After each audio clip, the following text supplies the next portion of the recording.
The second advice जो आज के डे में मैं आप लोगों को करूँगा किसी भी कम्पिटिटिव एग्जाम को पास करने के लिए, वो है अंडरस्टैंड द बैटल फील्ड। वो एक कोट है कि now the battlefield before going to war. जंग में जाने से पहले आप लोगों ने सबसे पहले बैटल फील्ड को समझना है। डायरेक्टली प्रिपरेशन स्टार्ट ना करें, सबसे पहले अपनी पीसी की बुक्स उठाए, सिलेबस उठाए, सारी चीज़ें उठाए, एक पूरा प्रॉपर प्लान तैयार करें, सिलेबस को पूरा पढ़ें। सिलेबस में सारी चीज़ें आप लोग हाईलाइट करें, मार्क करें, कौन से चैप्टर का वेटेज ज़्यादा है, किससे ज़्यादा एमसीक्यूज आते हैं, कौन सा चीज़ मेरे लिए ज़्यादा मैटर करता है, ये सारी चीज़ें आप लोगों ने पहले से ही डिसाइड करनी है। और सच बताओ ना, 50% ऑफ द पीपल जो टेस्ट फेल करते हैं ना, वो सिर्फ और सिर्फ इस एक रीज़न की वजह से फेल करते हैं कि उनको पता नहीं होता कि टेस्ट में क्या है, क्या नेचर ऑफ टेस्ट क्या होगा, नेचर ऑफ एमसीक्यूज क्या होगा।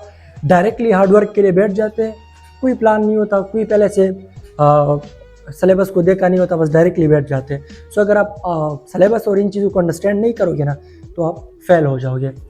The third advice of today is that create a realistic plan. जो भी प्लान बनाना है ना, तो वो एक रियलिस्टिक प्लान होना चाहिए। मिसाल से समझाना चाहता हूँ, आपके पास जस्ट 1 मंथ है और आप इस 1 मंथ में चाहते हो कि मैं कोर्स को भी रिवाइज करूँ, एकेडमी को भी टाइम दे दूँ, संडे टेस्ट भी दे दूँ, यूट्यूब को भी देखूँ, एक्स्ट्रा टेक्स्ट बुक भी पढ़ लूँ। प्रैक्टिकली ये चीज़ें पॉसिबल नहीं है। सेकंड मिसाल से समझाना चाहता हूँ, एक बंदे उसके 800 मार्क्स है, 900 मार्क्स है, आप जितना भी जोर लगाए, जितना भी टाइम वेस्ट करें, आपके एमडीकैट में सिलेक्शन नहीं होगा। सो एक ऐसा प्लान बनाए जिसका फ्यूचर कुछ रिजल्ट हो। So always create a realistic plan. Advice number पूरी है कि आपने हमेशा राइट रिसोर्सेज को चूज़ करना है।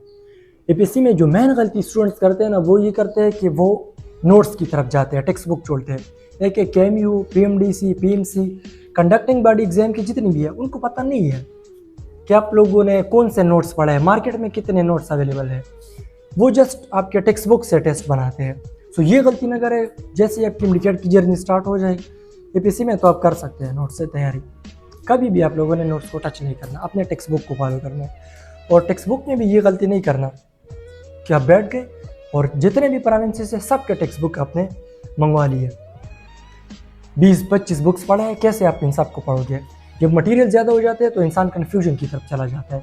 सो बेटर इज़ दैट कि चंद लिमिटेड रिसोर्सेज को सेलेक्ट करें, चंद लिमिटेड चीज़ों को सेलेक्ट करें और 1 या 2 एक्स्ट्रा टेक्स्ट बुक्स, फेडरल या पंजाब ज़्यादा नहीं, ज़्यादा सेलेक्ट करोगे तो फिर आप कन्फ्यूज़ हो जाओगे और आपकी तैयारी नहीं होगी। बाकी सारी चीज़ें तकरीबन सेम होती है।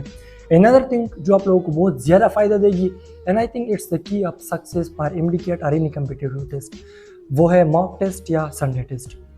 जब आप संडे टेस्ट दोगे ना, तो आपका एक तो प्रैक्टिस हो जाएगा, दूसरी आपको पता चल जाएगा कि मेरा नॉलेज किस लेवल का है, ख़ुद को जज करोगे कुछ हद तक, ज़्यादा जज नहीं। तीसरी बात ये कि आपको नेचर ऑफ एमसीक्यूज़ का पता लग जाएगा, किस तरह एमसीक्यूज़ आएंगे। संडे टेस्ट की वजह से आप लोगों को जो टाइम मैनेजमेंट का मसला है ना, ये भी ख़त्म हो जाएगा। अनदर थिंग जो आप लोगों को इस जर्नी में बहुत ज़्यादा सक्सेस देगी, वो है हमेशा मोटिवेशन के बजाय डिसिप्लिन को प्रेफर करें। मोटिवेशन ये इट्स लाइक फायर, ये आपकी एनर्जी को पीक लेवल पे ले जाती है, लेकिन उसके बाद आपका ब्रेन बहुत जल्दी बर्न आउट कर जाता है, आप एग्जॉस्टेड हो जाते हो।